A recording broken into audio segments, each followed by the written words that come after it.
ஒரு மனுஷனுக்கு 4 நிலைமைகள் இருக்கலாம். ஒண்ணு கவலையில் இருக்கலாம், அல்லது எதிர்காலத்தை குறித்தான பயம் இருக்கலாம். 3வது இதை 2ஐயும் விட்டுட்டு நோயிலே இருக்கலாம். சக்கம் அப்படின்னு சொன்னா நோயிலே இருக்கலாம். சில நேரத்துல எதுலையாவது போய் வலுவா மாட்டி, அல்லது இவர் மாட்டாட்டியும் அந்த சூழலை இவரை மாட்டி விடலாம்.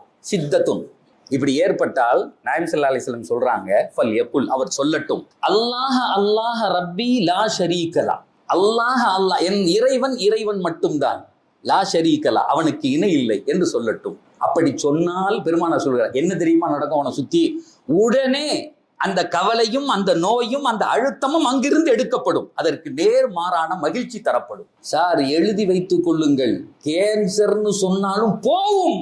1400 ஆண்டுகளுக்கு முன்னால் எம்பெருமானார் சொன்ன வார்த்தை சத்திய வார்த்தை. தன் வாழ்க்கையில் ஒரு தடவை கூட எங்க நபி போய் சொன்னதில்லை. அந்த நோய் மட்டும் உன்னை விட்டு போகாது, அது சார்ந்து எதெல்லாம் உன்னிடத்தில் இருந்ததோ அத்தனை சேர்த்து எடுத்துட்டு போயிடும்.